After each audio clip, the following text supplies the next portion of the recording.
I want to do a podcast about films. I'm not stopping you. No, with you, you fool. Oh, so you mean you want us to do a podcast about films? Yes. Well, why didn't you say that? I did. I am. Well, you can't say films. You need to say movies. It's a more broadly recognised term. Yeah, don't worry about that now. Are you interested?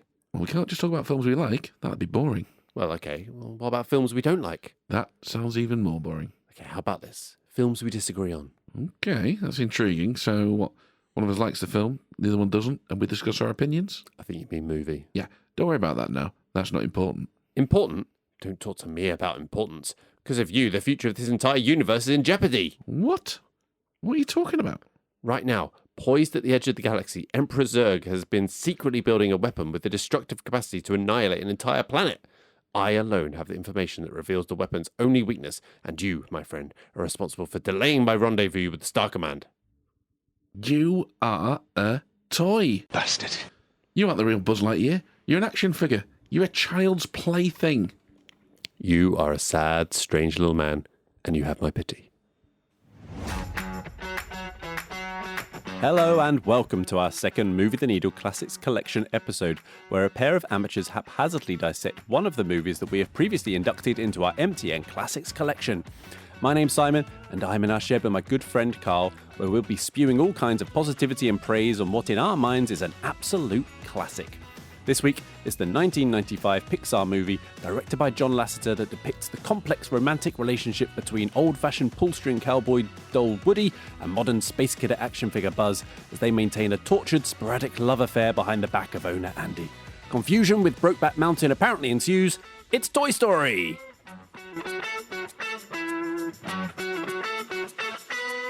Do you remember the old Odeon cinema?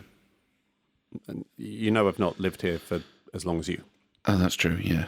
Maybe they were all the same, but you used to have the letters on, like, the fascia boards of the front of the cinema. Yeah, like they do on the Everyman. Oh, did they still do that? Yeah. Yeah. And for Toy Story, I have a very vivid memory of that because some little rapscallion had been up in the night, and as we drove past it, it didn't say Toy Story. And it's quite funny, and you said, are we going to make this episode kid-friendly? Yeah. Well, it's not my fault, but they'd made it say Toy Bastard. Toy Bastard? Yeah. What letters have they used then? Well, they're from other films, right? Because okay. there are other films up there. And I don't know if they meant to say Toy Bastard or whether they just literally wanted to spell the word bastard. Yeah. And it just happened that the toy was still there. Because, you know, you had the S and the T in story. That's a start, isn't it, for bastard?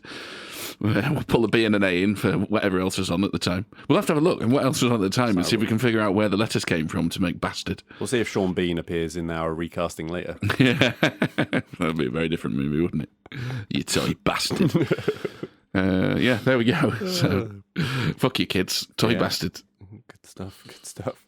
So, Carl, we've both been on holiday. Yes, we have. Good holiday? Holidays?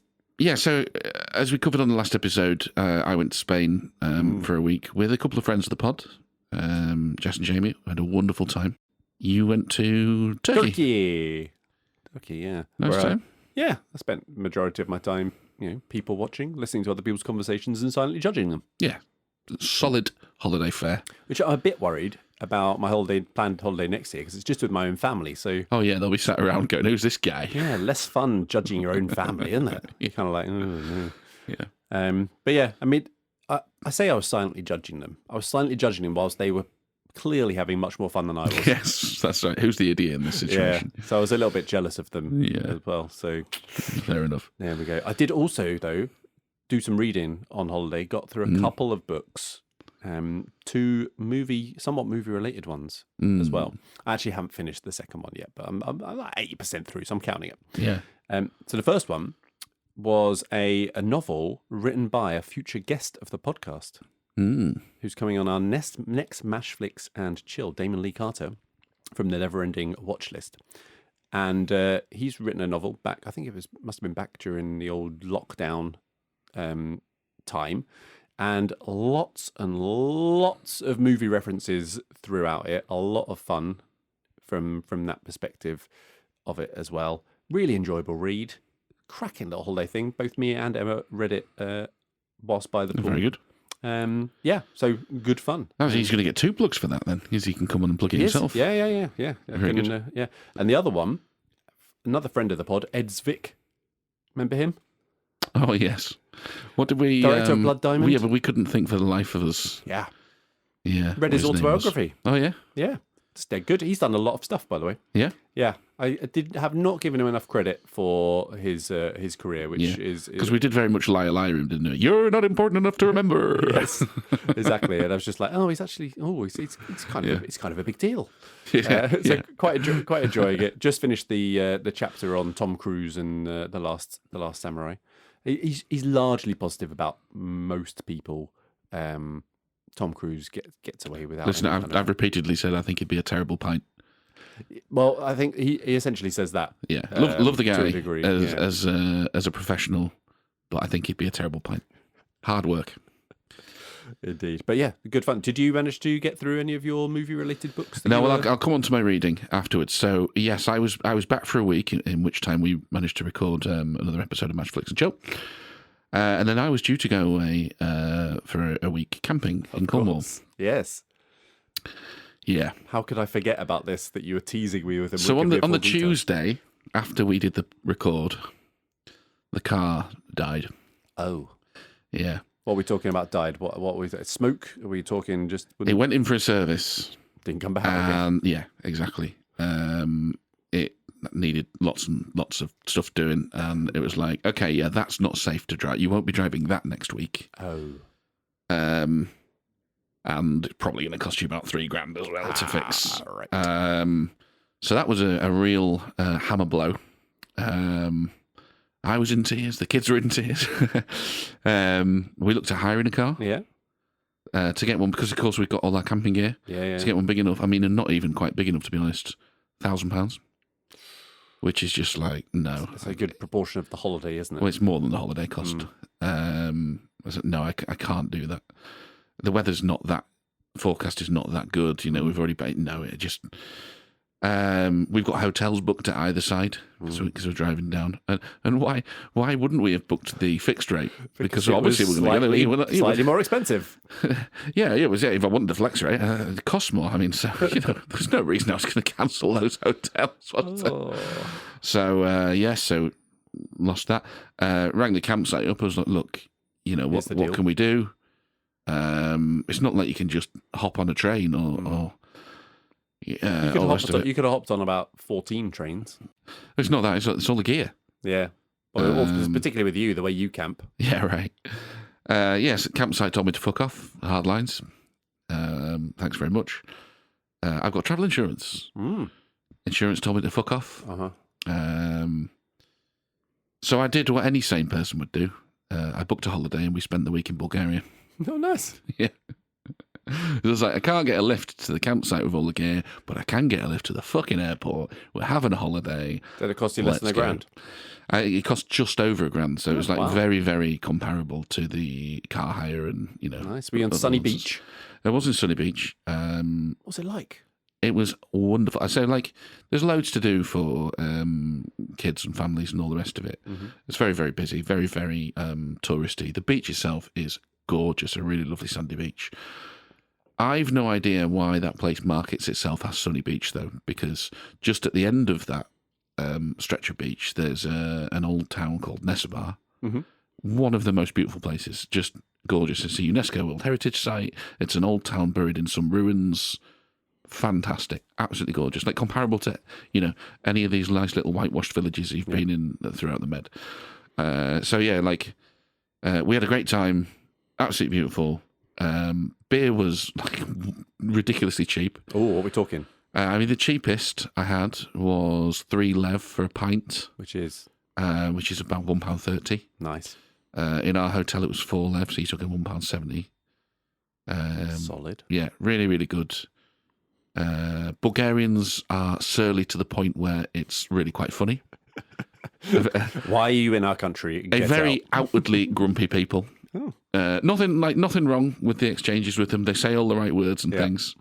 The service is absolutely great because that's obviously our main interaction with them. But just surly to the point where it's quite funny. But yeah, we had a great time. We did one of the highlights that's worth mentioning is we did a boat trip very much aimed at families. So it was a bit like Pirates of the Caribbean themed Captain Jack's boat trip. You know, he was dressed up in all the garb. To what you've just said about like actually being a bit jealous of people.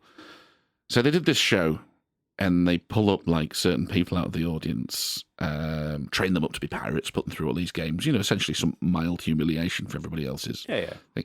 All good stuff. They had to do a dance for one of these. Sure. Now this black guy goes up first. I don't want to stereotype, but he had some snake hips on him. He had the moves. And they go, oh, what song do you want? And he goes, oh, surprise me. He goes, oh, no, you know, don't do that because then we'll pick something that's embarrassing. Anyway, they picked like, what's that, Tricky song or whatever. Yeah. He fucking kills it. He absolutely kills it. The crowd go wild, right? Next up, you're thinking, how's he going to top this? This Welsh kid is on there. A lot of Welsh in, very loud. And he goes, oh, what do you want? And he goes, surprise me, right? And he goes, you don't want to do that. We're going to pick something. You're going to surprise me. He picked Gangnam Style. Yeah. Right. So this isn't the Welsh kid that's picked this. This is the boat stuff. This kid, now, officially, I think, why did dickhead? But he fucking killed it. Knew all the moves. He was so outgoing to the point where the guy, Captain Jack Sparrow, he's looking at him going, I can't believe what we're seeing here. This is, you could see him going, his face said, this has literally never gone this well. This will never go as well as this again. And the guy absolutely kills it through the whole song. It's amazing. And he even had a finishing move. He comes up and he mimes hitting a golf swing and then looks out over the crowd to see how far down the fairway he's just fucking smashed it. It was unbelievable. And like officially, I think, come on, lad. This isn't your show. Yeah. Who are you kidding? But inside you're like, oh. But on the other hand, I'm never going to be that man. It was just like, fair play to you, because you have absolutely killed that, and everybody loved it. So, yeah. No, we had a really good time. And actually, the day before we went, I was too nice in my first lot of emails. I started being a dickhead, and I got all my refunds and what have you. Yeah. Which I even said to the wife as I sent my first couple of emails, I don't know how much of a prick to be. I don't know how to play this because I have a sneaking suspicion if I'm difficult, I'll get rewarded. Yeah. And that's exactly what happened. And I hate it for that. But anyway, it all worked out. So, and the car bill came in like half of the price that we were expecting. So not great, but like, yeah, proper Phoenix from the flame stuff. Great week. Rejoice. Rejoice.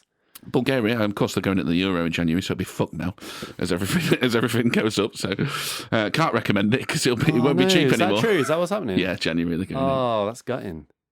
Oh, I've looked at Bulgaria for the last like 3 years for our holidays. Yeah, and I've basically ended up just going like, I'll go somewhere else. It was decent. It had everything. You know, I've said this before. Like me and the wife are really good at holidays. What October? Is it still going to be warm in October? I would think so. Like we're not ones to be like we could go to Benidorm and have a great time. Yeah. Because I wouldn't go and behave like a Brit abroad. I'd go find the old town and we go do this, that, and the other. And there are things to do in and around Benidorm, right, that don't involve drinking fucking €1 pints. Although I would still drink some €1 pints. Yeah. So like there's all sorts to do in Sunny Beach. I definitely would recommend it. But yeah, I fear that we've just had the tail end of the cheapness. But there we go. I want to bring us back around, Carl, to one of your favourite topics. One that you thought would set us on the viral trail a while ago. Is this hot piss? Yes, it is. Is it the hot tap? From the hot tap? From the hot tap, yeah. So I was listening. How have we got around to this? It got me thinking, right? So I was listening to it's coming back. Are we going to provide any context for that whatsoever, by the way? No. Listen, you have to listen back to our previous episodes to find out what the heck we're talking about. So NFL season is starting again. So I've started to up my NFL podcast listening, Eagles in particular. And one of them, the Ringers Philly special. So that's hosted by a guy called Shil Kapadia. And he... Is this the... Sorry, just this is the guy that you met? It's not. Different podcast. But he was on it. He was on that podcast. Oh, okay. That was Revisionist, wasn't it? No. Was it? No. All right. Never mind. Sorry. Derailed your story. He's coming on the podcast in November. Yeah. You're getting very confused. Yeah. Anyway, so he, in the middle of the feature, he says like, I'm just going to have to stop you there. I need to go for a bathroom break. This is the first time this has ever happened. He's never had to stop the pod recording to go to the bathroom ever. And I was just like, what? You've never, he's recorded multiple episodes every single week for years and years and years, and he's never had to go to the bathroom. But I mean, his episodes are an hour to hour and a half, I guess. So they're not 3 hours long. But still, I was blown away by this because... Yeah, but you've got a bladder the size of a fucking tangerine. Well, it meant so much to me that I actually emailed the show. Complimenting you on your hot piss, sir. I was just like, it blew me away that you've never had to. And I gave the story of how I have to have multiple breaks during these podcast episodes. And it brought me on because we just had our second Mash Flicks and Chill episode with Heather Stewart. A lot of fun, great. But that was done during the middle of the day. I like to stay hydrated throughout the day. I had to stop a couple of times to go, and I was torn to go do I make up an excuse of that I need to step away for some other reason, or do I just be honest and just everybody pisses, mate. Yeah, I know, but most people don't have to stop twice. Oh yeah, look, again, not as often as you. Yeah, but everybody pisses. And again, maybe I have a problem. Am I going to go to the doctor? No, of course not. That'd be silly. It could be a prostate problem. It could be. Do you want to check it? No. I was going to make some joke along those lines, but you've beat me to it, and now I feel compelled to say no. But yeah, so I asked the question, hoping that they would read out and we'd get a little bit of a. And instead, he emailed you back and said, "Please don't contact us again." No response yet. But I listened to the next episode today, and he was just like, "Oh, I didn't get any feedback on the pod." I was like, "I gave feedback. Yeah. I got a thing." Yeah. So I was basically I was asking well, he was very honest and stuff, and he said keep this in or whatever during the pod. Don't send a second email about piss. No. You're going to end up on a register, mate. It's from our email address, so it's fine. Oh, great! Yeah, fantastic. So from the Gmail, our only outgoing emails are me hassling marketers, and you talking about piss to other podcasters, who are ignoring you, by the way. Yes. Okay, good. But there we go. Anyway, Carl. Well, no, just before I did say my holiday reading. Oh yeah. So I only took one book away to Spain. Well, that's not true, but I only had the intentions to read one book, which was, again, movie-related, Moneyball. It was a pretty heavy holiday, that one, if I'm honest.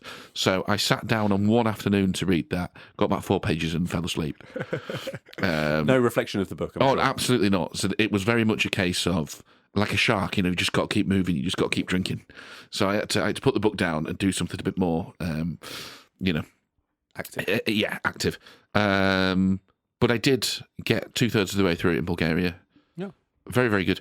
I'll say that you can see that it's definitely the same author as The Big Short, because it's got that same sort of passion in it. When I watched The Big Short, I talked about on the episode how excitedly angry it got me. And that same sort of passion is there in Moneyball as well. But also, what a fantastic adaptation Moneyball is. Because the book, there's a lot of it, which is very, very factual numbers going on. And the adaptation just ditches all of that. It really gets to the heart of the book. Really, really impressive stuff. So yeah, really enjoyed the book.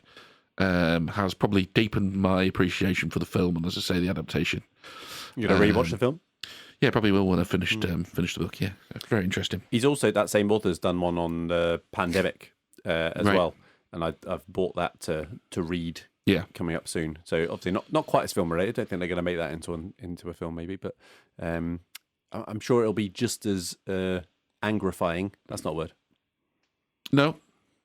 Yep. Yeah. Okay. Just gonna leave that hanging out there. Sticking with it. Okay. That's fine. Carl. This is I'll be honest. I was going to say I haven't had a beer since Friday when I got back from holiday. I mean, I've literally just drunk a beer. Yeah. An alcoholic beer. I've had non-alcoholic beers. I'm not an animal. So Carl, before you unveil the ale, oh hello, I do have a little. I like to bring you back a gift. A check on tap to see if you've drunk it. And you've not. Now, I can't get in my bag. Hold on. I now suddenly feel really bad because I didn't bring you a beer back from Bulgaria. That's fine. You give me a beer every week. But anyway, there you go. Yeah, I mean, I've definitely had that one. Well, you definitely haven't logged it on Untapped. It's a Efes extra. Yeah, can I just say this is right up my street? 7.5% strong lager, fantastic. There was a 9+%. Oh, maybe that's the one I'm thinking of. But it came in. It's called like it was like extra shot or something, and it was in a small can. Yeah. Great idea. Yeah, and I was like, nah. No, honestly, it's a great idea. So there's a couple of them like that. Small measures. Yeah, it's perfect. So did you say it was 9%? Yeah. Just as much beer as you want. It's the right amount of beer as you want at that strength. Really, really good idea. I brought a couple of those back. Yeah, good stuff. So there you go. All right, so fantastic. I've unveiled it, Al. So you can hold off on your I will unveiling until I don't know. Guess after production maybe. Ever's extra lovely. Thank you.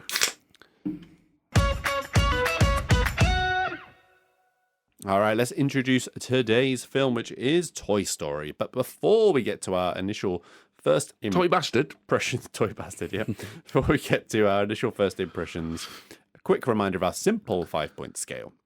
We either really like it, we're ambivalent, we don't like it, or we really don't like it. Now, this is obviously on our classics collection. It's one of the first films that we are doing. It's the second film, in fact, that we are covering from our classics collection. You would therefore think that we're at least both going to like it. But let's see, Carl. Well, only if you haven't been listening to a single word that I've said on this matter, I remind you that Star Wars A New Hope is in our classics list, because I am able to distinguish the difference between what I personally like and being able to appreciate the girthiness, the penetration, the stamina of Very good. of a film. I thought you were going to miss the third one then. Yeah, I was like, shit, what is it? I can't remember the thing. But no, I really like this one. Yeah. I really like this one. Yeah, I also really like it. Yeah, I mean, this gives me a warm and fuzzy feeling. It's a real comfort blanket of a film as well. Looks fantastic, great voice cast, and the ability to make me care about these animated characters I think is always a great achievement, and one which I think they build on in the future sequels as well. It's an animated film that I think is just as rewarding a watch for adults as children, which is, again, a real achievement. And have you ever spoken to anyone who doesn't like Toy Story? I don't think so. Yeah, I was just thinking that. I was like, I don't think anyone said like, Toy Story, pile of shit. Yeah, I don't think so. Look, I could just repeat everything you've just said. That's very, very similar to how I feel about it, and we'll go into more detail in the sections, of course. But it is what is not to like. It is my first note, as you've just touched on there.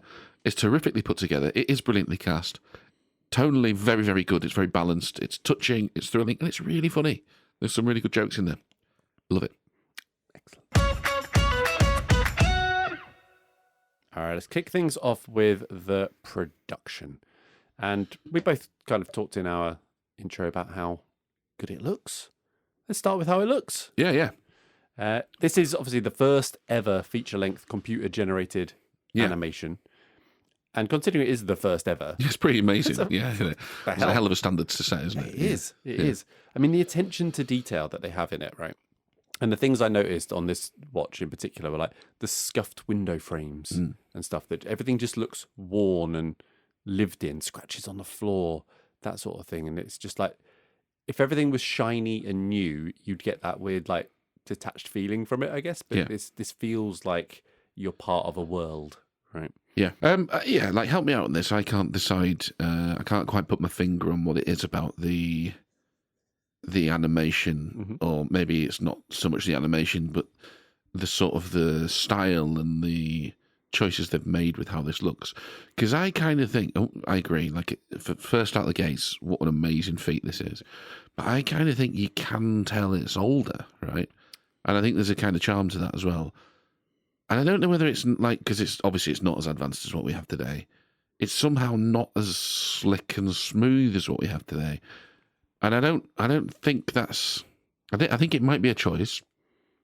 I know they're obviously toys, so they're not all like moving fluidly, because you've got Woody's flailing arms, and then a lot of them are more like robotic and stuff, like the way Rex thunders around, because only so much of his stuff moves. The joints that move, yeah. So he's got but then I think about the Lego Movie, where they're dealing with the same sort of stuff, and the Lego Movie just seems to be. It's almost like I don't know what it is. They're flying around all over. There's a smoothness and a modernness to that, which isn't here. I can't quite put my finger on what it is, but it's like, I don't know. It's like when you watch like a really good looking 80s film. You can tell that it's older, but it still looks absolutely amazing. And I'm like, I get that vibe out of this. I don't quite know what it is. No, I mean, I obviously can't help it from a technical perspective of why it looks like But that. You know what I mean, though? Like, you've got like this... It's almost like not as busy as well. I was going to say dense. Yeah. Like the density of like background and everything like that. They've put a lot of care and attention into building a set, essentially, and dressing the set for it. But it's like they haven't over-egged it either. No. But is that some of it down to just the style and the setting, right? Because they're in largely a house for a lot of it, right? Or a gas station or a car or there's a limited amount of stuff that you can pack in there. The Lego movie is, as the other sort of example, is completely fantastical, right? It's in a made up world, basically. So there can be all sorts going on and background bits that are, you could probably just watch the background as a separate film and just see a load of things going on. You remember when we were talking about Zootopia and we were talking about how some of the chase scenes annoyed me a little bit? It's too busy. Too busy, the camera's swirling around, all the rest of it disorientating. That's not happening here, though. No, so this is a much cleaner sort of... The camera thing, I think that's a really good point, because I was reading that they've made active choice to essentially treat it as if they were filming it. Right.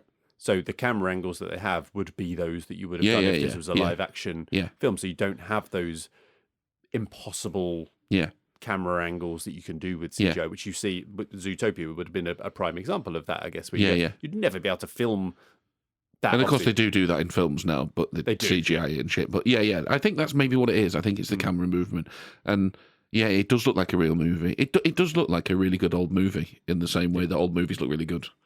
Yeah, I mean, you mentioned the way that they move as well, fantastic. and I think they've absolutely nailed that, because again, they could have just gone like, when they come alive, they're just completely like human movement and stuff, and you don't have, but they've paid attention to how it would actually work based on how they are built, like the way Woody runs, the way Buzz runs and moves, the way Rex moves. Well, even RC, when he's driving along the road and we're up close to him, so for all intents and purposes, it could be just a normal car. It doesn't drive like a normal car. It's got the agility that only a remote control car has.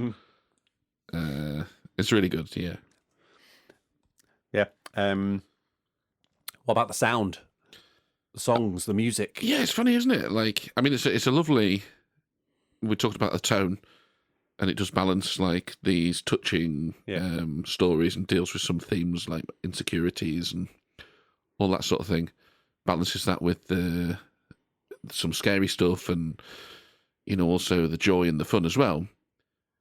So the choice of the song is kind of weird, like completely left field, but it's a really lovely choice of a song. Yeah. And that's the only thing I remember from the soundtrack, to be honest with you. It's like completely synonymous with it. Yeah. I've said exactly the same thing. Like his singing is so weird. It shouldn't, like, why would that work? And it definitely 100% does work. And even that, the You've Got a Friend in Me song, which I'm guessing is what you're talking about in terms of that song. Yeah. That fits entirely with like the score of that is with it as well. It's kind of that, I can't even describe what it is, but it's a distinct sound. It's like a John Williams thing, right? If you hear it, you go, that's a John Williams thing. If you hear that, you go, oh, that's a Randy Newman. That's probably Toy Story, or a Pixar thing. But the Toy Story, I think in particular, I think it has like has a motif and a thing for it. But the score, I mean, it's one of those that I think I found it quite noticeable, but in one of those, it's like in a really positive way. Like we've had this conversation before about, well, if you notice a score, it's doing it wrong. Which I don't agree with. Yeah. No, but this is one where it's just like it just fits lovely, and you can tell Randy Newman how he's made a whole second career out of doing the movie scores and the Pixar scores in particular. Yeah. What else have you got? Well, so I think the dialogue's pretty great. Yes. Like I said, there's some really good jokes in there. Some of those are sight jokes. Some of those are snappy one-liners. Some of those are, again, treating it like a real film. Woody's side-eye as Buzz is choking. amazing, like a properly constructed joke that a director has sat down to think about, and they've drawn it all there. Yeah. Really, really good. But one of the main things I've got, which you could equally take as a plot point, but I've got it here. The runtime, 1 hour 17. Oh, I think 1 hour 21.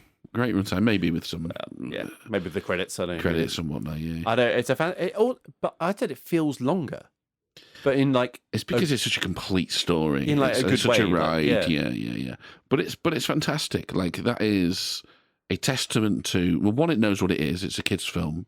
It's going to get in and out and do its thing. Mm-hmm. Two, it's really good at doing it, so it can get all of those things across to you because it's a really well written, structured, piece of art, media, whatever you want to call it. And it just completely doesn't outstay its welcome. Really, really, really good. Do you think it's similar to like Wallace and Gromit in terms of they're dealing with limitations, right? In the technology at that time in 1990, whenever it was they were doing it, but it was released in 95. Yeah.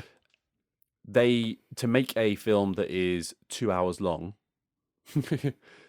that is going to be such a larger effort than doing one that's 1 hour 20, 1 hour 17 or whatever. And so actually you building that, just like we talked about with Jurassic Park and that having constraints generally can lead to innovation and actually go, well, do we need this side story? Well, if we do that side story, it's an extra this long and this. Do we need it? No, we don't need it. It doesn't help. So then you streamline it. You get down to its core basic things that is just exactly what it needs. Yeah.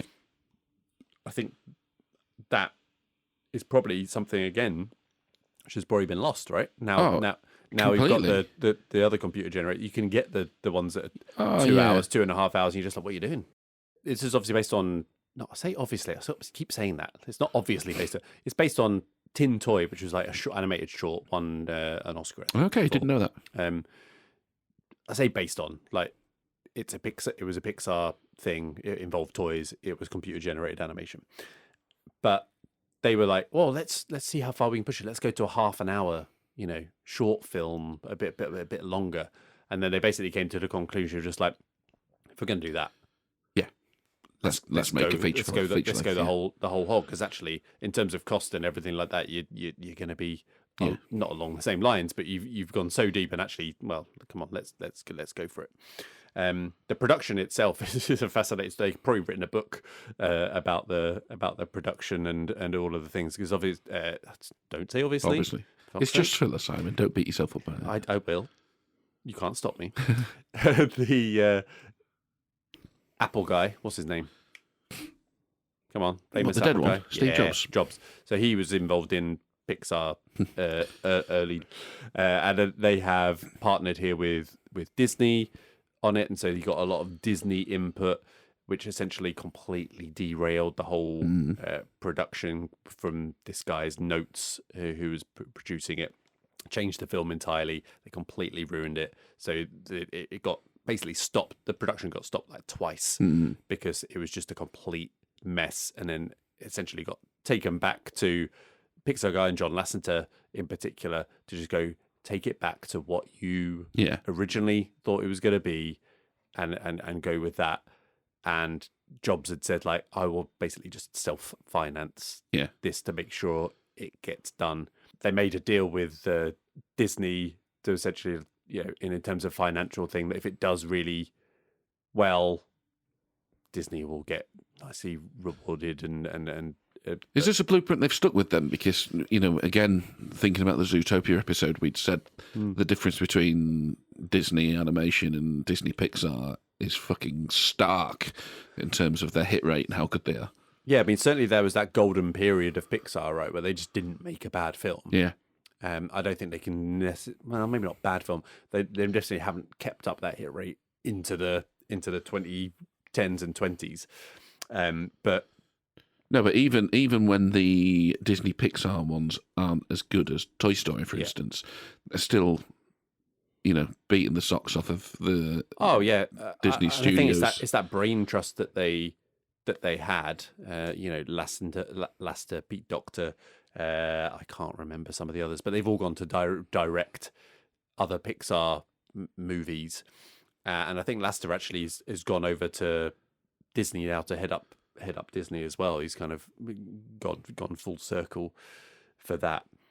But I think it comes back again to, you give people who have a clear idea of what they want to do free rein to be able to do it, and to do it within constraints. They can produce amazing things. Once you start getting money men and other people involved and stuff, it can completely move away from what it needs to be, and it usually usually ends up in a worse film, right?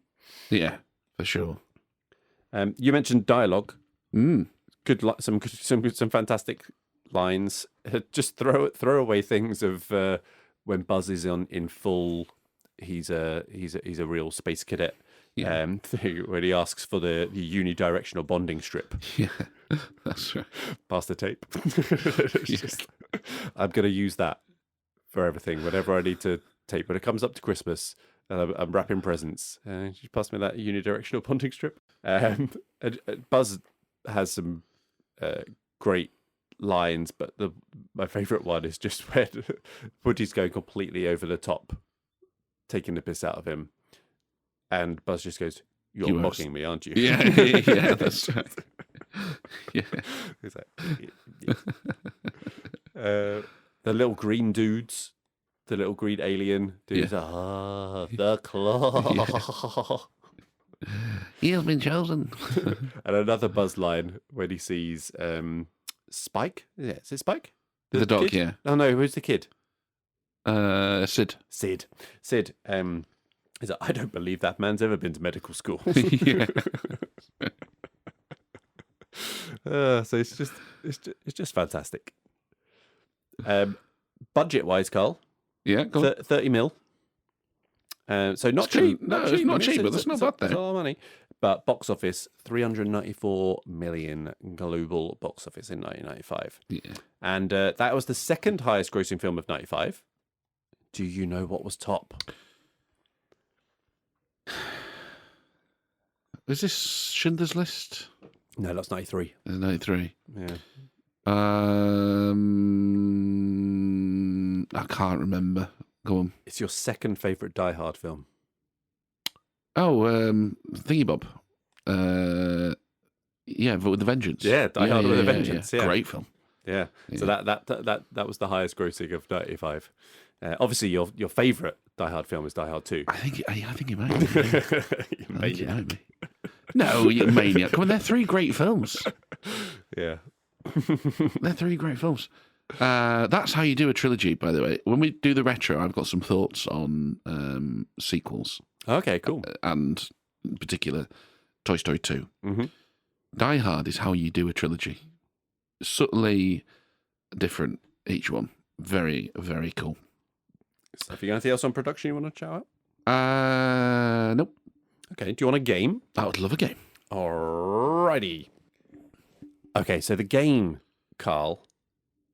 I'm going to play the song first, actually. What's the story you've got for me? Well,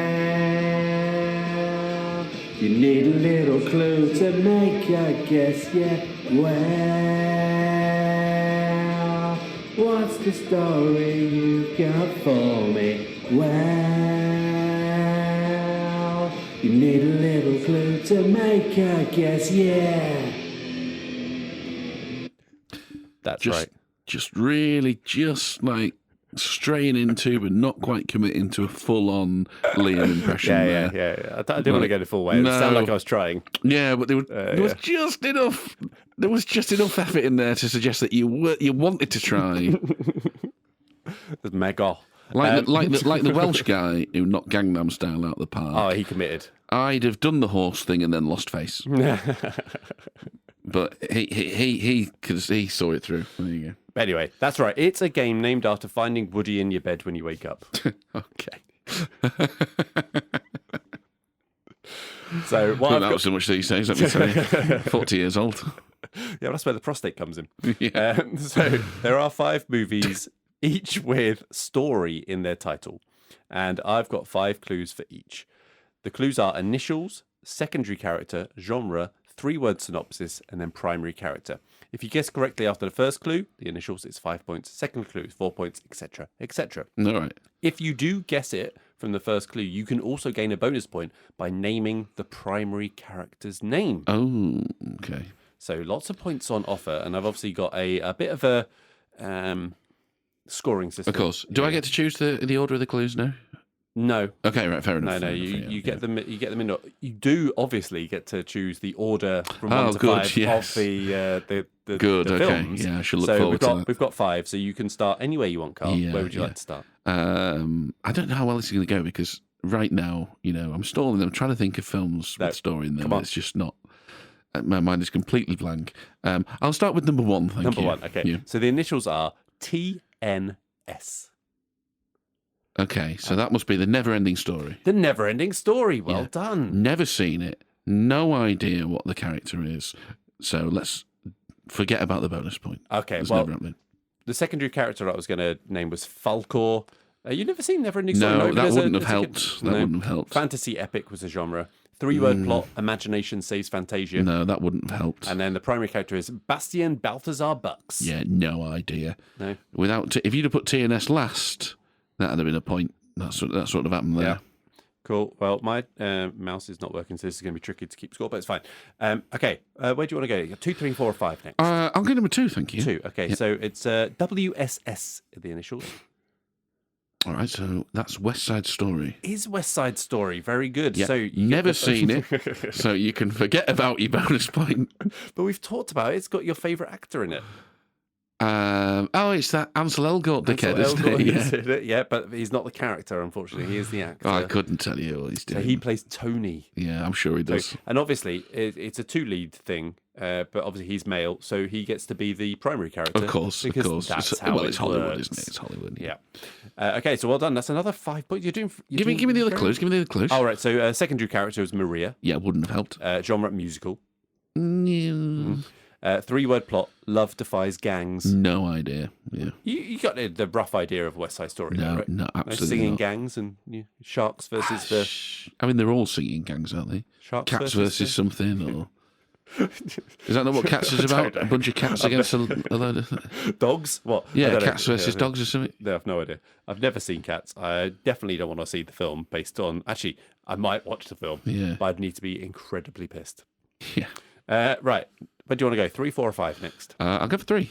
Okay, so the next one is WHTDCS.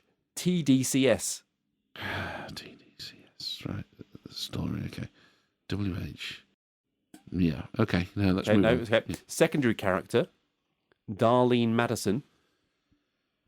Female, obviously. Yeah. Can't be So that's Walk Hard, the Dewey Cox story. Very good. Yeah. Yes, well done. Have you seen that? No. Unbelievable film. Brilliant. Yeah, it's on my list. Yeah. I say it's on my list. I don't know if it's actually on my list. No, it should be. Actually, I think it is. I think it is actually on my so list good, because yeah. I think it's come up in a previous pod, but I don't know why. Well, But, yeah. yeah. We were talking about Complete Unknown. It probably came up on Yes, I think it would have been that. Genre parody. 3-word plot: parody powers legend. AI has created these, by the way. Yeah, okay, just right. to be clear. Primary character Dewey Cox would have given it away. that. Yeah, that would have been anyway. Okay, number 4 or 5, Carl. Let's go number 4. Oh, I thought you wanted. I thought you were just going to throw it in. Catch out one day. Okay, I won't. Number 4, MS. Oh, is this just going to be like my story? It's not that. No. Okay, so secondary character is called Nicole Barber. No. No. Genre psychological drama. No. Okay, 3-word plot: divorce divides hearts. Oh, Marriage Story. Marriage Story. Yes. Yes, and primary character would have been, because he's the man, Charlie Barber. Of course. It would have been. Because that's how it works. Yeah. I mean, it should have been So the 2 kid. points. That's who should have been put first in that divorce. But you know what? Like, I mean, we'll get onto that. We'll There talk. we go. We'll talk about that at There some we point. go. Yeah. Okay, you've only got number 5 left. And this is ACABS. Do you obviously know what the S means? Yeah. I I feel like that's going to be like... Is there a colon in here again? No colon. Always after a colon. Yeah. It's very... It is. We've very done prostate heavy today, aren't we? Yeah.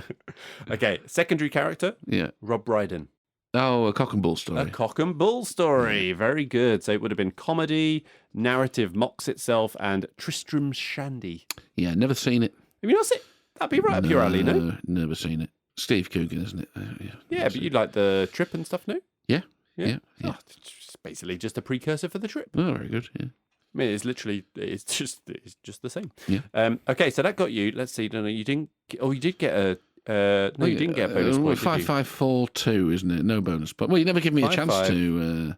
Oh no, I did. Yeah, no, you did. You didn't know. Yeah. 5, 5, 4, 2, 4. 10, 14, 16, 20. 20. Yeah. Oh, so that gets you the epic narrative. Oh, is that the top one? It is the top one. 20 plus. Well done. The 15 plus would have been novel. 10 plus short story. Less than 10 anecdote. Good. I like it. Yeah. Good game. Good game. Well done. Yep. All right. Let's move on to the plot. But first, Carl, we unveiled one ale already, a holiday ale, a little present from me to thee. Very nice it was as well. Thank you very much. Yeah. I mean, I say it's a present, man. I'm drinking one myself. It's a bit of a selfish present. Yeah. The best presents, I find, are the selfish presents. It's a shared experience. Exactly. So now, Carl, you have to unveil the podcast ale. Yeah, I mean, I think I've played this pretty straight down the line. Mm-hmm. And I've gone for a Gamma Ray, a Beavertown Gamma Ray. Okay. Buzz Lightyear, very attached to the sort of the ray gun on his arm. Yeah. Mentions, the gamma radiation or gamma quadrant or whatever it is multiple times. So I thought, Buzz Lightyear, Gamma Ray. Good stuff. £8 a pint. Yeah. Thank you very much. There's no cabinets are at £1.30, let me tell you. I do like a Gamma Ray. I liked a Gamma Ray before it's popular. Yes, because that also coincided with when it was still good. Yeah. And Heineken came in and watered down the shit out of it. Yeah, and then Spurs, obviously, as well. Yeah, well, that as well. Right, anyway, let's get to the plot in a bit more detail then. We've obviously already touched on it in production. That is our way, Carl. That is our way. Yes. We like to merge them, but we don't want to get rid of the 3 sections. It's our brand. Let's not get rid of it. Yeah, look, if you do, start your own podcast. Exactly. But I want to start with... it's not really even... No, I'm going to say it's kind of plot. Say it with your chest. Yeah. So, both lead characters, right? So we've got Buzz, we've got Woody. I don't know if this is controversial or not, but I think they are a small step away from being unlikable arseholes. Yes. Woody is insecure. Yep. It doesn't handle it well. He doesn't handle it well. But of course, through that, we get to take on those themes of insecurity and deal with them as part of the film, which is very touching. Mm-hmm. My kids loved it. Yeah. They were feeling for him when he was no longer the favourite and all the rest of it. Buzz is arrogant, dismissive, Yep. And then, of course, they have the fallouts, so they don't handle conflict very well either. Yeah, the pair of them. But we get there in the end, don't we? Yeah, and we go on the journey with them. It's a huge credit, right, that they tread that line. Yeah, they tread that line because I think it makes the characters interesting in that way, right? If Woody was just a whiter than white, wait, that sounds bad.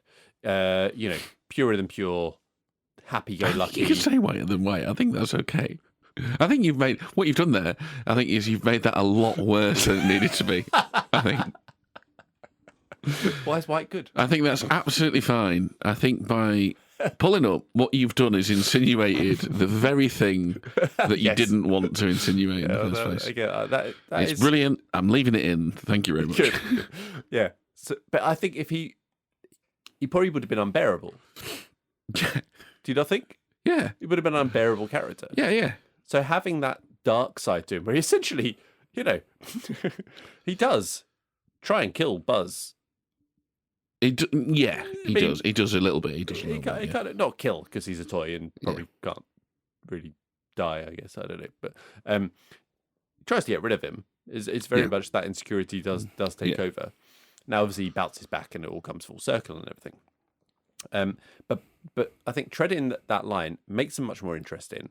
And I think without that, it wouldn't have been half the film it was. But they were so close. Like, if they'd just gone a bit too far, it could have been a complete turn. No, but you know what helps though is, and again, this is just great writing. Woody's not treated very well by the other toys. Well, it's proper mob mentality, isn't it? Because they fawn over the new guy, even though he obviously wasn't flying. Yeah. They're not very appreciative of everything sort of Woody's done for them. In fact, they, in Ham's case, rib him about, the fact that he's no longer top dog and all the rest of it. And that helps because you're then being able to be brought on side and feel for Woody. Yeah. It's like, yes, he's insecure, he's not taking it well, but I was going to say, he's only human. He's not human, but he's written that way. That's a great point though, because it's very human adult dynamics. Mm-hmm. They are not children. No, they're not. No. They are adults. Yeah, they are. In toy form, right? And they get that dynamics, bang on that group dynamics, right? You get the leader, you get the shiny new thing that people are fawning on, you get the jealousy, the power dynamics, and then that mob mentality where people turn on them, and you see that in reality TV and whatever, and in real life. I think that really helps because you've got that great scene where they're all so scared about the birthday party and the new toys and they're going to get replaced, right? And they're relieved when it's, this, that, and the other, and a lunchbox. Who invited that kid, and all this sort of stuff. Bed linen, wasn't it? One of them, something like that. Bed sheets. It's just like you have all this scene, and then when it's Woody that's replaced, they're not like, oh, that's bad. That's the thing we're all scared about. They're like, Woody's been replaced. So it really helps. Us come on side with him, I think. And then the other thing about, like Buzzer was saying, actually, do you know what? He's got his flaws as well. I mean, he's just brainwashed, right? So we can completely forgive all of his things because he doesn't know what he's talking about. And then when he sort of loses that innocence, he has a breakdown. He gets drunk on tea. It's brilliant, isn't it, that scene? So, you find it so easy to feel for him as well. But it's just, it's the fully fleshed out characters. Like you say, that it's a nice observation that they are adults with adult problems, but it's so well balanced. They're pitching it perfectly so that the kids get it, the adults get it. And even down to like when he joined, when Woody calls like the meeting, right? Where he's at the front, he's got like an agenda and doing all of that. Like it's just such like adult dynamics, and I just love love it. Yeah. Back to the sort of troubled production that it had. I think a lot of the Disney thing was that they wanted to add like an edge, and essentially how it got ruined was it went over that line for I think Woody and Buzz, that they became arseholes. Okay. And therefore, like, you're just like, this is shit. Yeah. Like, this is why do we care about these two arsehole characters that are just getting at each other? So yeah, I think it's part of the genius, I think, to tread that line. Yeah, fantastic. I mean, the whole the underlying premise is in itself just such a good hook, right? Universally relatable. Yeah, because everybody sort of imagines that toys are alive. 100%. And the idea that then suddenly go, well, actually they are, just when you're not looking. When you're not looking, when you're not around, your toys come alive. Every kid has thought this sort of thing, right? Or you play with them, right, as if they are alive. Yeah. So yeah, of course they're really alive. And you go, it's just that whole thing is brilliant. Structure wise, it's fantastic. The tonal balance is good. We talked about that. The pacing is good, but it's such a classically told story, right? You've got your first act, everyone's introduced, and we've got the whole inciting incident. Oh, a new toy. How's this going to go down? Act 2 is obviously the conflict, and they get lost, and then they've got to go on a journey. And then, of course, Act 3 will reconcile. It's a classic buddy thing, right? Oh, it really is. Yeah. Yeah. And they've got to get back. It's so classically structured. It's we talked about the runtime. It's really well executed. Fantastic. And it's funny because we talked about, didn't we, in the Mashflix episode last week, where Heather was saying like, The Sting is such a great film because it's literally textbook. Like, yes, you're hitting you're hitting all the things, but you're doing it in such a great way. Yeah, that it works so well. Because you say it's like a classic buddy thing. It's like, well, how many times have you seen that in live action thing? Yeah, could be boring, right? But it's completely not, because they absolutely nail the key aspects, and they don't over-egg the danger. So it's not like they are trying to protect. I don't know, this whole concept of toys coming live or anything like that. It's literally like they are adults, like it is a real film. And it's about their relationships. Will Woody and Buzz make it? We're rooting for them as characters. Yeah. I love how quickly the film establishes the rules. Yeah. Just really easily and subtly. It's just like, oh, the toys are alive when there's no one looking. Yeah. And it's just like, they don't have to say that. They don't have to explain it. It's just, it's shown and done. Yeah, someone enters the room and they just freeze and drop down. I love the way they move when they drop as well, particularly Woody. Like when he turns into things. It's like someone's literally dropped a toy, isn't it? Yeah, exactly. It's like, yeah, fantastic. Did you spot any of the movie references within as you were rewatching? It was 2-3 weeks ago I watched this now, so I didn't write anything down. What have we got? So one I didn't spot, which I saw during sort of the reading, The Shining. So Sid's house, his carpet is the same as the hallway. Oh, okay. In the Shining, did not spot that one, but brilliant. The ones I did spot, so Raiders of the Lost Ark, the globe chasing after Buzz. That's quite an easy one. Wizard of Oz, so Woody's saying there's no place like home. There's no place like home. There's no place like home. And The Exorcist with Woody's spinning head as he's tormenting Sid. Yeah, doing things. So those are the four I spotted, and then the one I didn't spot with The Shining. Don't know if there are others that are there as well. But the things with these animations, they love the referential stuff, don't they? The little Easter eggs and things that they hide in there. Well, this will have been one of the first ones, so they won't have had so much, but I know if you watch later, well, they won't have anything because it's the first one. You watch later Pixar films, you see like the Pizza Planet truck shows up in other Pixar films, self-referential kind of stuff. Yeah. And then you'll see like it might even be sometimes they do like movie posters or something, don't they? So there'll be like, I can't remember the exact references, but for example, there'll be a Finding Nemo movie poster in another Pixar film or something like that. The one that stands out though is from Toy Story 2 with Rex chasing the car, and it's got exactly the Jurassic Park like image things may seem appear closer to whatever with Rex in the thing. Yeah, it's so good. Yeah, it is really good. Yeah, it's like it's because it's one of those.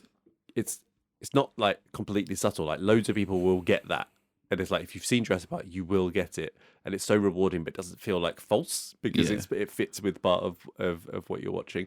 I'm quite looking forward to rewatching Toy Story 2. I think I'm going to probably just. We watched it straight. Yeah, we watched it straight away. So I have some thoughts on that, which we'll talk about a little bit in the retro. Oh, good. I'll do that before we record it then. So I think I've seen Toy Story 2 and 3 and 4 since like he was, I don't know, 5 years old. Yeah, it's similar actually. So this was the first time watch as a family, I think. For us, we cracked straight on. They did 2. The kids wanted to watch 3 and 4 as well, but we had to go on holiday. I don't think I've ever seen 4 all the way through. You know? Oh, really? Yeah. So I do need to finish off this little run. There's going to be a 5, isn't there? There is going to be a 5. Yeah. Actually, Tarantino calls the Perfect Trilogy, which obviously they've now ruined. Yeah. And he said he didn't watch it for a long time, Toy Story 4. I think he has now. Yeah. I think I only saw it, I don't think I've seen it since the cinema when I saw it. It definitely didn't hit me quite in the same way as the first three did, but I'll rewatch it and see. Yeah. Toy Story 5 is again. It feels like they rounded out that twice, and now they're coming back to it again. And it's like, Did you watch Lightyear? Yeah. I didn't think that was great, to be honest. Lightyear. It was just so fine. different. It was just fine, and it also doesn't really make sense. Well, no, because it's like you're basing this on a toy. Yeah, you're doing the thing that Toy Story sought to establish was bollocks. Yes. But I thought it was tonally just took itself way too seriously. It didn't work for me. Definitely not the classic. It was classic thing. Drab. Other little gags. When they're doing the Christmas presents, or no, birthday presents, sorry, where they're getting the toy soldiers going down there, and the soldier gets injured. Yeah. No. Yeah. Yeah. Mr. Potato Head is always good value, where he gets his lips and just puts them on his ass. Yeah. the kiss ass. I love that. I mean, in this film, you've got was it? Hey, I'm Picasso. Yes. Like, what? It's like, you uncultured swine. Yeah, that's good. So one thing I want to ask you, Carl, is that this popped up on like social media, I don't know, a year or two ago, and I was like, no, this seems like bollocks. Let me get your thoughts on it though. So when we're in Sid's house and the sort of malformed put together toys come together, and it's like the duck head thing on something, and then you've got the legs. The two legs with like the fishing hook. rod type thing. Yeah. So someone was like, "Oh, a little adult joke there with the two legs. It's a hooker. It's basically it's saying it's a prostitute. We've got two long legs and then we've got a fishing line with a hook. Yeah, maybe. So I mean, no, I don't know. I don't know. I don't know if is that what they would have done intentionally? Maybe. I don't know. Yeah.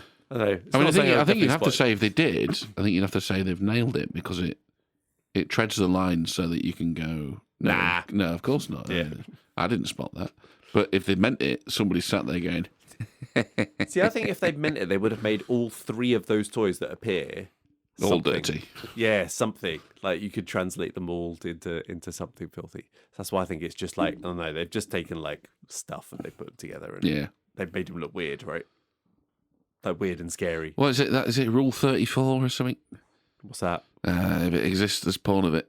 Right. You can think of it, there's porn of it. So, I mean, you'd probably find somewhere that spider head thing. Well, that's almost like Pinhead, isn't it? Yeah. You'll there'll be Pinhead porn for sure. Oh Christ! What's the other one? The hand in the Jack in the Box. That's got fisting written all over it, hasn't it? Oh God! Yeah, I mean, maybe. Yeah, do you know what? I've come full circle. Yeah, it's a hooker. That's what that is. There we go. Good stuff. You got anything else on the plot you want to call out? No. All right, let's move on. All right, let's go to the cast, and we've got obviously two leads here, both male. Come on, Pixar. Hey, they rectified that for the sequel. They do. Jesse is actually great in the sequel. Yeah. Fantastic. But we're not talking about that. So we got Thomas J. Hanks. That's right. Yep. As Woody. Perfect voice casting. Right. So, look, let me start with a general note on the casting here before we go character by character or actor by actor. Look, it is great casting. I think this is the film that ruined voice acting or voice casting. Ruined? Yes. So if you remember the Zootopia episode, they didn't get all of that casting right. Yeah. And it annoys me that because I think like voice acting is a skill and you should be given those jobs to actual voice actors. I don't know how familiar you are with the Looney Tunes actors, the sort of the OGs, your Mel Blancs of this world. And I can't remember the other guy's name who voiced a lot of characters. Terrific voice actors, right? And that's what they did. They weren't movie stars as well, I don't believe. And I think this was, or certainly it popularised, it was the first film to popularise casting big name actors as voice actors. Yeah. Now, again, if you remember the Zootopia episode, if you get the casting right, no problem. That's fine. Yep. And they've nailed it here. Yeah. Because we're going to go down the list, and they're essentially all playing themselves or the version of themselves that they put out there. And it works really, really well. But I think this is patient zero for what we get these days, which is first and foremost... Name. Let's get the names in, because we've got to sell and market the movie. And it's almost like, do they fit? Are they actually right for the role? Yeah. Secondary. So, yes, they've nailed it here. This might be to blame for some shoddy casting further down the track. So have we had this conversation before about whether voice acting should be a separate awards category? I don't think we've talked about it. It's an interesting one because there's blurred lines as well, isn't there? Because you get... I don't know fully how you do voice acting. I think... and I could be wrong on this, I think you basically go in and do your read, and then they actually sort out the lip movement and stuff and match that after. But then there's also voice acting where it's like, this is where the blurred lines come in, there's some mocap involved as well, right? Yeah. So you've got some expression in there, and it's like, well, which camp do you put that in? And yeah, that's a good point. Yeah, that is a good point. I know in this one in particular, they weren't necessarily in isolation. So I think Hanks and so they're in the room, were in the same room together, so they could play off each other a bit more, which I think is, you can almost tell, right, with the sort of chemistry that you've got in there. But that's a really good point about then you get into the differentiation between purely voices versus, as you said, the motion capture stuff where you're actually capturing face movement. And like I say, even if it's not mocap, if they are doing it after or tweaking it after to fit the delivery that the actor's given, how does that work? Is that the same as? And again, I don't know how this works. I would imagine in the purest form, it used to be the actor had to sync it up to the cartoon that was already done. I don't know.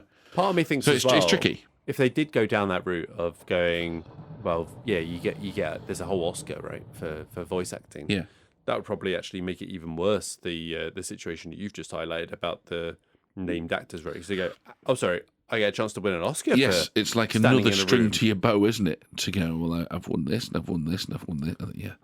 Now I'm going to have a go at the voice acting one. Yeah, and then that would encourage even more people to go like, well, because it's like doing a Wes Anderson film. Like I should get that on the CV at some point.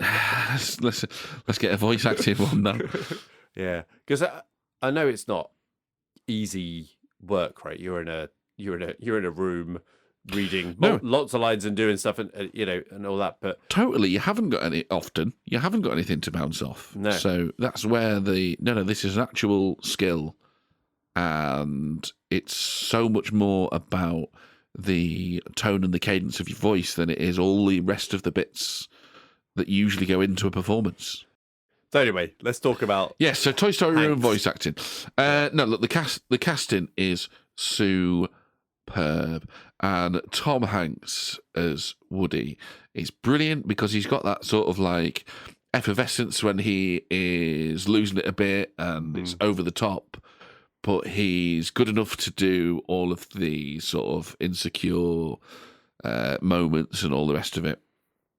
It's just a terrific voice performance. Now, whether that is because Tom Hanks is a great voice actor or whether that is because he's playing himself or that version of himself he often puts out, I don't know. But it really works. Brilliant. Yeah, I mean, I think he's got a charm, right, Tom Hanks? He's got the Tom Hanks charm to it. And I think that does help the bit we were talking about earlier about that treading that fine line between being an arsehole, that you get Tom Hanks. It's like, well, that's Tom Hanks. So, Tom Hanks can't be an arsehole. It's Tom Hanks. So I think that does help him becoming not unlikable. Yeah. I think I've mentioned this before, but do you know who voices the Woody toys? What do you mean, sorry? And in video games, his brother Jim. Yeah. He did. Why did that come up? I can't remember. Maybe we mentioned it in probably, the Oscars episode, maybe. Or Zootopia again. Or the Christmas one. Oh, Polar Express, yeah. Maybe it was that. Yeah. They attracted Tom Cruise to this they used his Turner and Hooch. Tom Cruise? Is that what I said? Yeah. Oh, Jesus Christ. You Tom might have Hanks. been very different film. Tom Cruise yeah. is not featuring my recasting. No. Although, no. He doesn't have the distinctive voice, Tom Cruise, does he?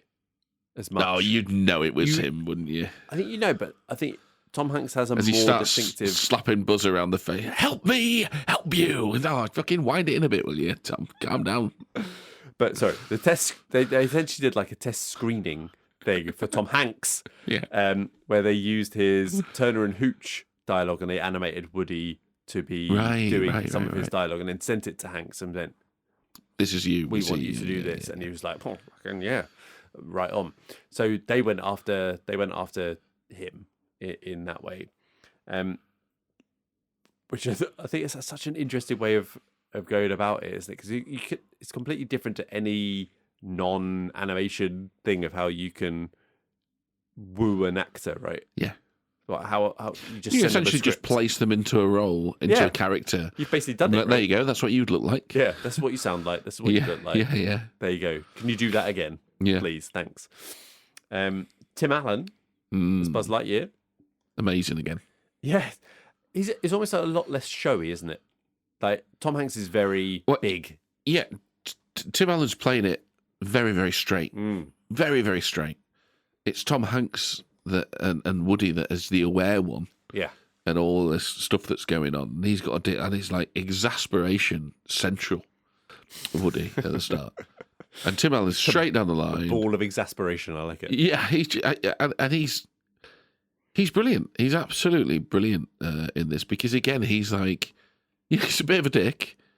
He's a bit abrasive, dismissive, overly serious, but also not so much of a dick that you don't appreciate him in the end, you know? Yeah, exactly. Yeah, really, really good. Like you say, it's interesting that you say they're in the sort of same room because they did have fantastic chemistry. And to come back to the point we've been saying about this film a lot, it just feels like a real film. Yeah.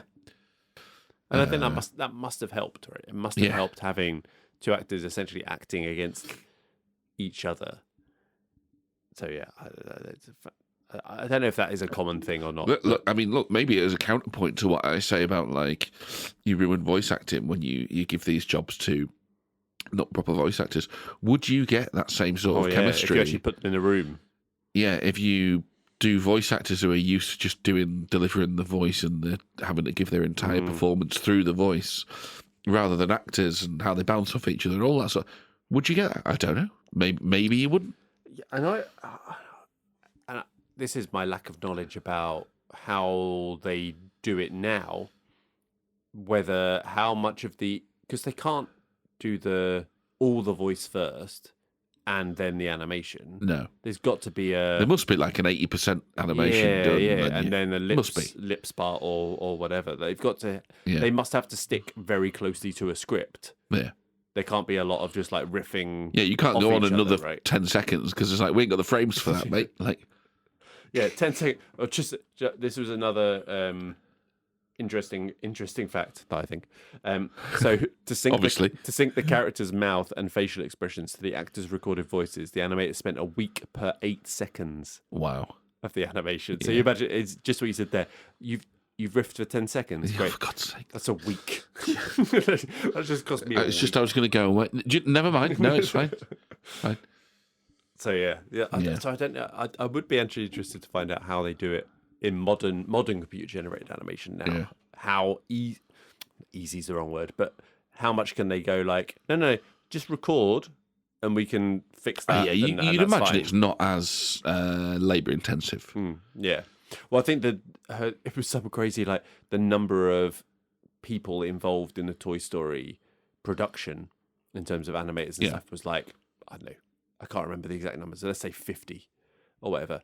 And then, what film did they say? Then there was like one a few years later. It was like 800. Right. It's just like the intensity and stuff that came onto it. I should really have written down what that film was. Yeah. That's annoying. I'll find it later. What about supporting cast, the supporting characters? Well, again, just such great casting though. Like Don Rickles, Mr. Potato Head. Fantastic. Last seen in Casino on our podcast, I think. Sarky as you like. Absolutely brilliant piece of casting. Jim Varney Slinky Dog, sort of laid back Southern drawl, like Perfect, is it? just like so docile and likable and just really, really good. Why does that fit a Slinky Dog? I don't know why it fits a Slinky Dog, but the point is he gets across so much personality in that performance.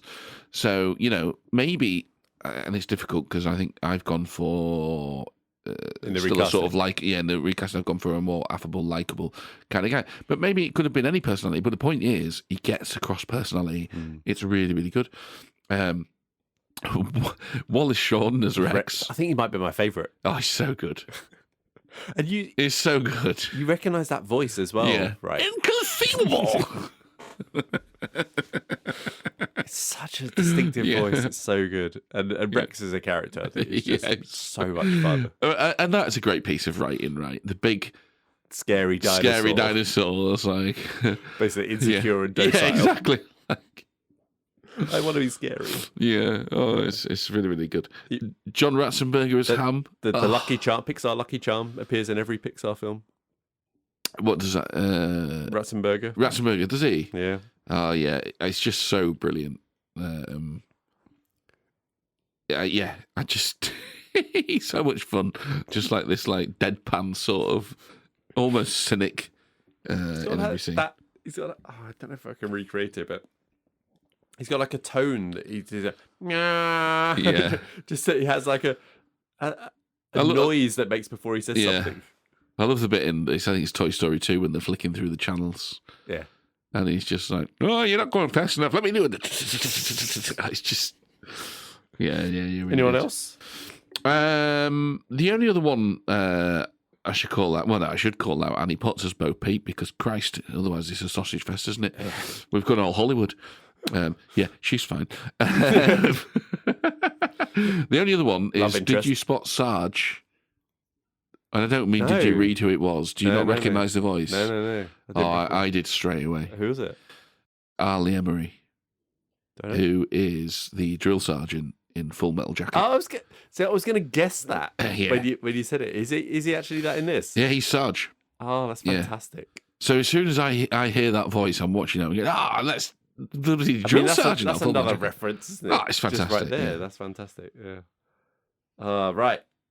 Should we? Oh, actually, no. I've got one more I want to call out, and this is one where similar to you, where you recognise someone's voice. You're like, where do I recognise that from? And it was Andy's mum.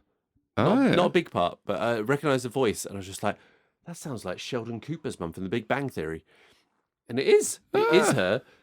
She's obviously done far more major things and been involved in films than just The Big Bang Theory. But it's very, very distinctive sort of Texas drawl that she has, and very distinctive voice. So I would never have got that because the Big Bang Theory is absolute brain rot, and I don't really watch it. So, but no, yeah, good on you, good on you. Right, what have you got for recasting, Carl? I've only got one, right, because I struggled so much with being able to recast. I haven't done everyone, but I've got a few. Right, let's start with some of the minor characters. Okay. Bo Peep. Sure. Meg Ryan. All right. Yeah, she was big around that time. You get Tom Hanks in there as well. You know, you got your Sleepless in Seattle. Well, I'm going to recast Tom Hanks. So. Ham. Bill Murray. Yeah, you could do the same sort of deadpan. Yeah, I get that. Yeah. Bit of shit talking. Yeah. Deadpan. Yeah. Now these two I like. I'll tell you what, Bill Murray would be a nightmare for a voice. For an animated. He wouldn't keep to the script. Surely he'd just be like all over the place. Yeah, you wouldn't have thought so. Has he done that? He must have done some animation there. He must have. Yeah, he would have done. Really. Had to be. Anyway, go on. Right. I like these two. Slinky Dog and Rex. Uh-huh. Right. Now, Rex, you could go Rick Moranis. Yeah, a bit too, maybe in a bit too, what's the word? No, I can't. Neurotic. Yes, that's the word. Yeah. Thank you. This will be one of these where you listen back to this podcast and go, that was the word. I should have got it 3 seconds earlier. You know how many times that. people say to me, just like, I was shouting the word you were trying to think of for like 5 seconds before you eventually gave up and moved on to another word. Yeah. Didn't even get the word. A more simpler word. Yes. Yeah, you could go Rick Moranis, but I sort of come at these as a pair, right? I really like, for Slinky Dog, Ryan Stiles. Do I know Ryan Stiles? You'll know Ryan Stiles. He was in like Hot Shots Part. He was on Whose Line Is It Anyway? Oh, I know Ryan Stiles. Yeah, okay. And No, I'm Whose like, Line Is It Anyway? I can see Ryan Stiles doing Slinky Dog, and if I can see Ryan Stiles doing Slinky Dog, I can see Rex being Colin Mockery. Same. Whose Line Is It Anyway? As well. Yeah. His partner in crime. I think they'd be absolutely fantastic. My last one for the supporting, Mr. Potato Head. Yeah. And I'm really torn on these. I think these would both be excellent. Danny DeVito. I think Danny DeVito would be he would be good, excellent actually. Mr. Potato Head. Yeah. And the other one, I'd have loved this. Joe Pesci. Because he's got attitude, right? Oh, he's got attitude. Yeah. He has got the small man syndrome. He really has, yeah. So both DeVito and Pesci. Yeah, Pesci would be fun. Yeah, it'd be really fun. Pesci would be fun to put as a small character in a lot of sort of kids animation. He would, wouldn't he? Yeah. Give the adults something to. Well, that's why it's so good in Home Alone. Yeah, amazing. Yeah. Yeah. All right, what about the big guys? Right, the big guys. I really can't decide on these, right? So, Tom Hanks, Woody. Billy Crystal was my first thought.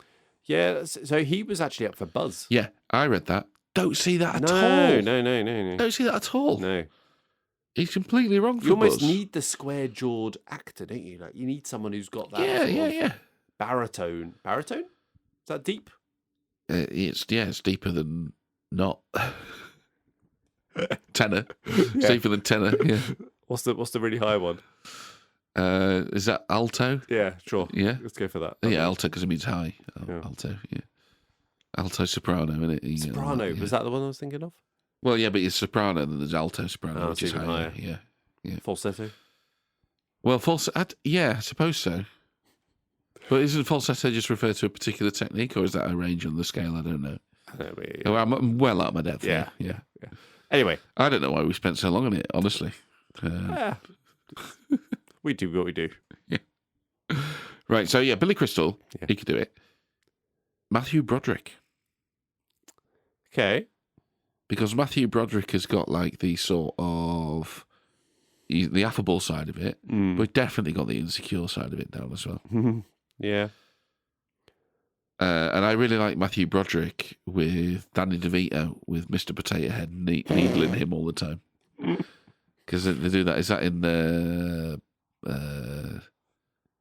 what's that Christmas one? Deck the Halls? Yes, Deck the Halls. Yeah, well done. So yeah, quite like that. Tim Allen, Buzz Lightyear, John Goodman. Yeah. So I've got one for Buzz Lightyear. Or go on, George Clooney. George Clooney. I mean, he looks like George Clooney. He looks like George Clooney. By the way, when you think about it, how much does Buzz Lightyear sound like? He sounds a bit like George Clooney. Yeah. I could completely see George Clooney pulling off the deadpan, calling into Star Command. Yeah. No, yeah. I mean, he is basically George Clooney. Yeah, he is, isn't he? Yeah. Buzz Lightyear. Yeah, definitely.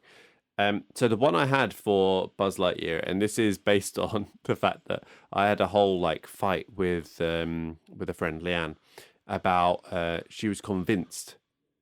Just came up randomly when we were around her house, just having drinks and food or whatever, and she's just like, "Well, it's Tom Hanks and it's Mel Gibson in Toy Story." Yeah. And I was just like, "It's definitely not. It's definitely not Mel Gibson. I mean, it's Tim Allen." She said, "No, it's Mel Gibson." It's like, I mean, it's definitely, and I've basically teased her about this ever since. But actually, he could do it, couldn't he? Yeah, he could do it. I think Mel Gibson wouldn't be a bad shout. He could do it. He's very much in the Tim Allen vein of Buzz Lightyear. Yeah. So actually, I was just like, oh, yeah, it's actually not a bad shout. I think George Clooney is actually maybe the winner there, though. If you were going to recast it. Yeah, but you know what? George Clooney's the winner because he looks and sounds like Buzz Lightyear. But Mel Gibson, he's a really good shout. He's a really good piece of casting in the way that somebody went, I know it'd be good for this, Tim Allen, and someone's gone, Tim Allen? The guy of Home Improvement? Yes. Alongside Tom Hanks, who's just done Castaway. And Forrest Gump, we hadn't done. Has he done Castaway by then? No. Yeah, just done Forrest Gump. Yeah, that guy. Philadelphia by then, yeah. Tom Hanks, he done Big and The Burbs and Turning that Tom Hanks alongside the guy from Home Improvement. Yeah. Wouldn't you prefer Mel Gibson? Oh, a bit of a racist. Yeah. Oh. But yeah, no, it works, Tim Allen. And yeah, Mel Gibson would as well. Fair enough. There we go. Carl, tricky section coming up. Yeah. Any changes? Yes. You got changes? Easy. How many have you got? 1. Okay. Hit me. I really don't like the way the film breaks its rules Oh, go on. to scare Sid. Oh, yeah, fair point. So the whole premise, the Yeah. whole hook of this film is what the toys do when you're not looking. Yeah. And they drop down, and it doesn't matter what's happening, they will just drop down. Even if they were out of place, even if they weren't where you left them, they will drop down. And the way the film then abandons that to try to scare Sid, I don't like because it breaks its rules. And I thought they could have done, something because else. they only needed to get out of there, because that's not actually the finale. The finale is they need to be reunited. Yeah, back in the van, right? And they need to reconcile with each other. They're all more important things. They just literally needed to get out of Sid's room. And I don't like that the film breaks its own rules to do Did they break the rules again in any of the subsequent films? I don't think they do it in Toy Story 2, and I would need to rewatch 3 and 4. I've got a feeling they don't. Yeah. Don't like it. I don't like it. No, that's a really good change. Yeah. Yeah. Really good point. Well done. Thank you. Well done. Thanks. I didn't have a lot, right? So the best I could come up with, weak as shit. Right. Wait, weak as piss? I think weaker? either works, yeah. So I can never remember the mechanism for how they get to Sid's house from the pizza, or the arcadey place that they're at, the pizza place. He wins them in the claw machine. Yeah, but right. So is that my problem? Double I've just got prizes. Yeah. Is that my problem? Or is it just a bit muddled? I don't know. Like, this is No, it's your problem. literally Yeah. grasping at straws here. Clasping at straws? Grasping at grasping, straws. yeah. Grasping at straws. What do you clasp at? Yeah, no, clasp would work, but that's not the saying. No, grasping at Yeah. straws. So yeah, I don't really have any changes. It's like But your saying, change. "Oh, I'm on tenterhooks. Am I on tenterhooks? Or am I tightly strung out?" Yeah, they both mean the same thing, but one's the phrase and one's not. Which one's what? On tenterhooks. What's the other one? Yeah, that's the point. I just made it up. Right, okay, in the sure, same okay. way that you went clasping at straws. No one's ever said that before. It makes sense, but no one's ever said that because that's not the phrase. Gotcha. Yeah. Gotcha. So basically, no changes. Yeah, good. That's what I'm saying. Yeah. Your change, very good, very astute. I like it. All right. Carl, Yes. is it a classic? Oh, it's a classic. Yeah, I mean, I think based on a rewatch, nothing has changed. It's cemented it in its classicness, classicdom, classicity. It's amazing. I think it's a 5-star film. Yeah. I know we'll obviously do the data and all the ratings and stuff in the retro, but quite how you didn't put it in your Oscars. I literally forgot about I think when we did that episode. I think I literally forgot about it. Yeah. It was such an omission. It's one of the Incroyable. Indeed. But it's absolutely fantastic, and as you do sit here and dissect it, so much of it is so good. Yeah, amazing. Yeah, couldn't agree more. No needle moving, no retrospective looking back at this and going, oh no, I've overestimated. It hasn't aged a bit. No, it really hasn't. I mean, like I said, you could tell it's an older film because of the stylistic decision and everything, but that's not a negative. No. Like there is nothing has fallen away with time. It's as good now as it was then. Are you going to talk about Toy Story 2 in the retro? Yeah, cool. All right, good stuff. I'm going to watch that before then. Yeah. You got anything else, Carl? Nope. All right, then that's all we've got. So if we moved the needle for you this week, or even if we didn't, please do rate us, follow, subscribe, and give us a 5-star review wherever you're listening. It really does play with the algorithm and gets out there to a larger, more childish audience. Our Bluesky, Instagram, and Twitter is MTN MoviePod. Our YouTube channel is at Movie the Needle, and you can also find our page on Facebook and some occasional TikToks at movie.the.needle. All details in the show description as always, so please do follow and comment wherever you are, subscribe, and all that jazz. Join us next week as we look back on the 3 episodes from this month in our September 2025 retro episode. So from me and Carl, it's goodbye. Goodbye. Carl, I've always wanted to say this to you. You're a sad, strange little man, and you have my pity. Farewell.